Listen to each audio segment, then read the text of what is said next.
Good morning class 8। आज अपन पढ़ेंगे science. Science में जो चैप्टर 4 था उसके आपको सीबीएसई वाले क्वेश्चंस करा दिए गए थे। एनसीईआरटी के आपको सिर्फ 5th तक करवाए थे। आज अपन 6 से स्टार्ट करेंगे। तो देखिए इसमें फर्स्ट क्वेश्चन 6th क्वेश्चन है, गिव आपको रीजंस देने हैं। A, aluminiums are use to wrap food items. Aluminium को क्यों यूज़ किया जाता है फूड आइटम्स को रैप करने के लिए? तो देखिए इसका आंसर क्या है। Aluminium foils are use to wrap food items because aluminium is malleable, it means it can be beaten into thin sheets and foil it does not react with food items also. तो देखिए ये जो क्या है malleable है, इसको आप thin sheets में कन्वर्ट कर सकते हो और ये जो फूड आइटम्स है उसके साथ भी रिएक्ट नहीं करता है, इसीलिए जो है अपन एल्यूमिनियम को यूज़ करते हैं फूड आइटम्स को रैप करने के लिए। सेकेंड है, immersion rods for heating liquids are made up of metallic substances. जैसे अगर अपन कोई एक्सपेरिमेंट करते हैं उसमें जिस रॉड को अपन इमर्स कर रहे हैं लिक्विड के अंदर वो मेटेलिक सब्सटेंस के क्यों बने होते हैं? तो इसका क्वेश्चन आंसर क्या है देखिए। Immersion rods for heating liquids are made up of metallic substances because metals are good conductor of heat and electricity. Because metal जो है हीट और इलेक्ट्रिसिटी के गुड कंडक्टर्स होते हैं, यही रीज़न है कि जो इमर्सन रॉड्स है वो मेटेलिक सब्सटेंस की बनी होती हैं। C, copper cannot displace zinc from its salt solution. Copper जो है जिंक को क्यों नहीं डिस्प्लेस कर पाया? क्योंकि देखिए आपको रिएक्टिविटी सीरीज पढ़ाई थी, यही मेन रीज़न होगा कि जो जिंक है वो कॉपर से ज़्यादा रिएक्टिव है, इसलिए कॉपर इसको डिस्प्लेस नहीं कर सका। तो इसका आंसर देखिए, copper can not displaces zinc from it's solution because copper is less reactive than zinc. क्योंकि कॉपर जो है जिंक के साथ लेस रिएक्टिव है, इसलिए वो उसको उसकी जगह से हटा नहीं पाया, क्योंकि उसके पास इतनी पावर नहीं है कि वो जिंक को हटा सके। D, sodium and potassium are stored in kerosene. Sodium और पोटेशियम को केरोसिन में क्यों स्टोर करते हैं? ये आपको चैप्टर पढ़ाया था तभी भी बताया था, क्योंकि they react vigorously with oxygen. Oxygen के साथ ये रिएक्ट कर देते हैं और एंड जनरली कैचेज फायर और एक्सप्लोज कर देते हैं। तो देखिए इसका आंसर क्या है। Sodium and potassium are very reactive, they react vigorously with oxygen and water and a lot of heat is generated in the reaction, they are therefore stored in kerosene. अब मैं, can you store lemon pickle in the aluminium utensil? Explain. क्या आप जो है नींबू का अचार aluminium utensils में रख सकते हो? अगर नहीं रख सकते हो, रख सकते हो तो भी एक्सप्लेन कीजिए, नहीं रख सकते हो तो भी एक्सप्लेन कीजिए।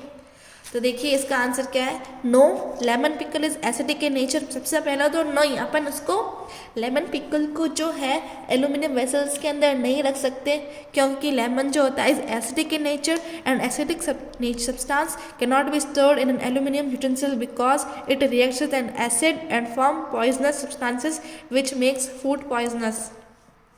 तो देखिए जो लेमन एसिडिक होता है और कोई भी एसिडिक सब्सटेंस एल्यूमिनियम यूटेंसिल के अंदर नहीं रख सकते, क्योंकि वो एल्यूमिनियम के साथ रिएक्ट कर जाता है और एक पॉइजनस सब्सटेंस बनाता है, जिससे कि क्या है फूड भी पॉइजनस हो जाता है। तो ये 7 तक करा दिए। मैच देखिए, गोल्ड क्या है? Jewellery, iron, machinery, aluminium, wrapping food, carbon, fuel.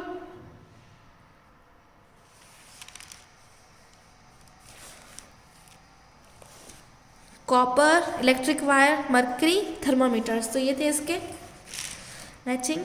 Jewellery, iron machinery, aluminium wrapping food, carbon fuel, copper electric wire, mercury thermometer.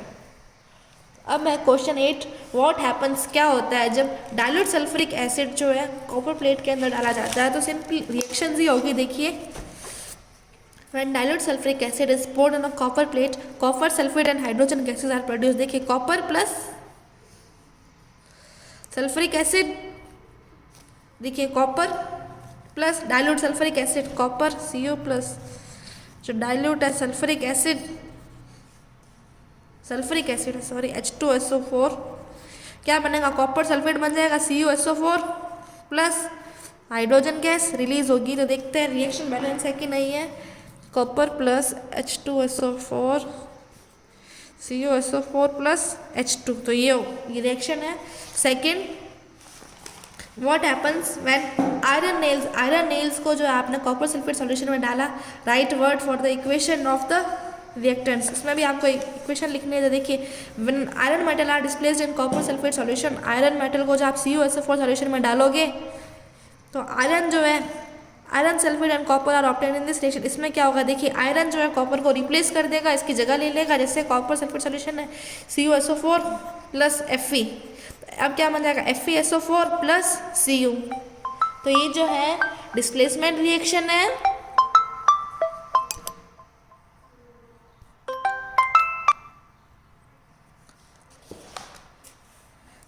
अब 8 क्वेश्चन नंबर 10 है, Saloni took a piece of burning charcoal and collected the gas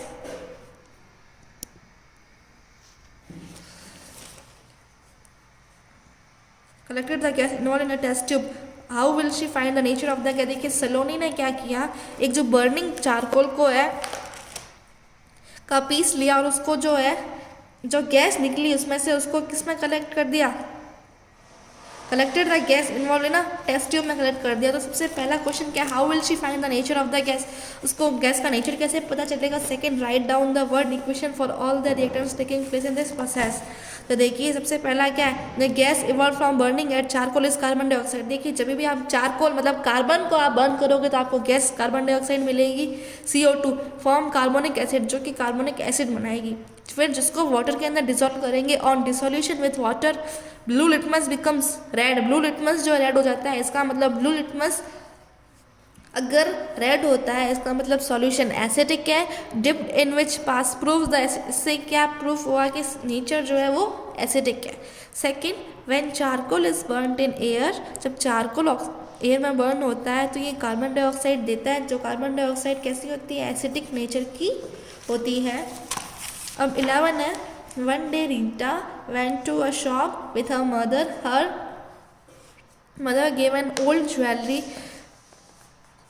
the goldsmith to polish. Next day when they brought the jewelry back they found that there were slight loss in its weight. Can you suggest a reason for weight and loss? देखिए एक दिन नीता जो है अपनी mother के साथ jewellery shop में गई, उसकी मदर ने जो है उनको ओल्ड ज्वेलरी दी थी गोल्ड स्मिथ को पॉलिश कराने के लिए, लेकिन जब वो ज्वेलरी वापस लेके आए तो उन्होंने एक चीज़ नोटिस की कि जो ज्वेलरी का वेट है वो कम हो गया। तो क्या आप कोई कारण बता सकते हैं कि इसका ज्वेलरी का वेट कम कैसे हुआ।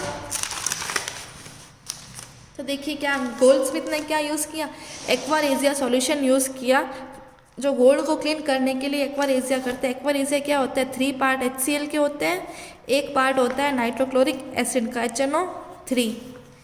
तो उसने एक्वारेजिया यूज़ किया, uses aqua regia for the cleaning of jewellery, gold dissolves in this solution so the weight of Rita's mother jewellery become less. क्योंकि इसके अंदर इस सॉल्यूशन के अंदर क्या हो जाता है, गोल्ड जो है ये ऐसा सॉल्यूशन होता है जो गोल्ड को भी पिघला सकता है। अपन ने पढ़ा था कि जो नोबल मेटल्स होते हैं जैसे गोल्ड सिल्वर ये रिएक्ट नहीं करते हैं, लेकिन जो एक्वारेजिया एकमात्र ऐसा सॉल्यूशन है जिसने इसको भी पिघला दिया। So the weight of Rita's mother jewelry become less. Aquaregia is prepared by mixing hydrochloric acid 3 part plus nitric acid 1 part। इसलिए जो यही कारण है कि रीटा की मदर की ज्वेलरी का वेट कम हो गया। आप देखते हैं एक्वारेजिया बनता है कैसे है, 3 पार्ट लेने हैं HCl के और 1 पार्ट लेना है HNO3 का, ये होता है एक्वारेजिया। तो ये आपका चैप्टर 4 कंप्लीट हो चुका है।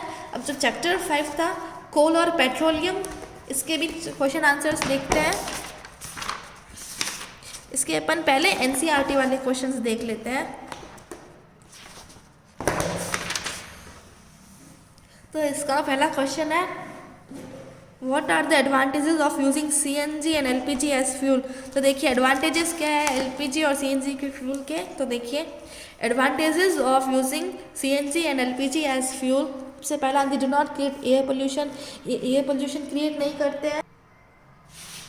Second, combustion of them is already almost complete, इनका जो कम्बशन होता है वो कंप्लीट हो जाता है। Third, no residue remains after burning of this gases, कोई पीछे कचरा नहीं रहता, जो कोई रेजिड्यू नहीं रहता जब आपने इस गैसेस को बर्न कर दिया है। Fourth, they are comparatively cheap and easily available, ये चीप है और आपको इजीली अवेलेबल हो जाते हैं। इनका जो इग्निशन टेम्परेचर वो काफ़ी लो होता है, the ignition temperature of this gases is low.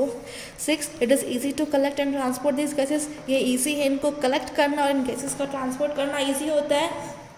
They can be used directly for burning in homes, इनको अपन डायरेक्टली भी यूज़ कर सकते हैं घर में बर्न करने के लिए, and factories where they can be supplied through pipes, तो इनको अपन इजीली जो सप्लाई कर सकते हैं इनका। फिर second, name the petroleum product used for surfacing of roads, ऐसा कौन सा प्रोडक्ट है जिसको क्या रोड की सरफेसिंग के लिए काम में लेते हैं। बिटुमेन, अ पेट्रोलियम प्रोडक्ट जिसको बिटुमेन कहते हैं, a petroleum product is used for surfacing of roads. Third है, describe how coal is form from dead vegetation, what is this process called. तो देखिए, coal gas is formed from the remains and vegetarians remains of plants which were burnt million years ago. These remains of vegetarian got buried under the soil as more soil and sediments deposited over them. They were compressed under high pressure and high temperature. Dead plants get slowly converted to coal. As coal contains mainly carbon, the slow process of conversion of dead vegetables into coal is called carbonization. तो इसमें क्या होता है आपको पहले बता चुके हैं कि जब बहुत साल पहले की बात है, इन कोल्स वगैरह को बनने के लिए मिलियन ईयर लगते हैं, तो सारे एनिमल्स जितनी भी डेड वेजिटेशंस थी वो सब देखिए सबसे पहले डेड हुई, फिर क्या नीचे नीचे ज़मीन के अंदर वो जाती गई नीचे, मतलब बरीड अंदर द सॉइल, सॉइल के नीचे अंदर अंदर जाती गई, फिर काफ़ी टाइम लगा, वो डीकम्पोज हो गई, और डीकम्पोज होकर वो किस में चेंज हो गई, वहाँ पे उनको हाई टेम्परेचर और हाई प्रेशर मिला, इससे वो जो है डेड वेजिटेशन और वो प्लांट्स, डेड प्लांट्स थे वो कोल में चेंज हो गए, और इस प्रोसेस को कार्बोनाइजेशन कहा जाता है। तो ये था इसका answer.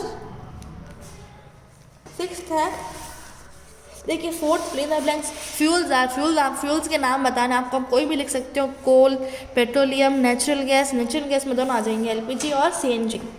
Second, process of separation of different constituent from petroleum is called refining बोला जाता है, जब आप पेट्रोलियम में से उसके सारे कंस्टिट्यूएंट सेपरेट कर देते हो तब। Third, least polluting fuel for vehicle is, ये है सीएनजी। अब ट्रू फॉल्स, देखिए fossil fuels can be made in the laboratory, क्या फॉसिल फ्यूल को लेबोरेटरी में बना सकते हैं, फॉल्स। सीएनजी जो है ज़्यादा polluting, false. Coke is almost pure form of carbon, true.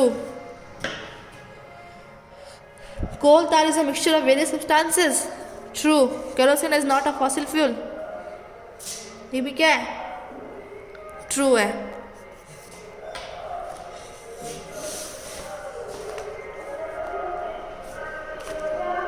फिर है sixth, why fossil fuels are exhaustible, जो फॉसिल फ्यूल्स है वो एग्जॉस्टिबल नेचुरल रिसोर्सेज क्यों है।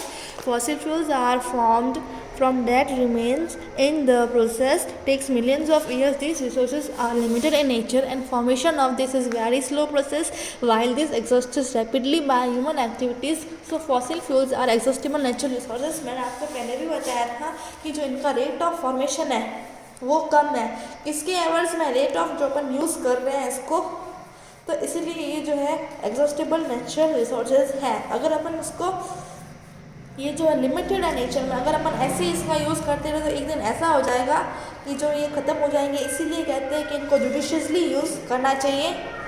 फिर है seventh, describe characteristics and uses of Coke. Coke की कैरेक्टरिस्टिक्स बताइए और उसके यूजेस क्या क्या है।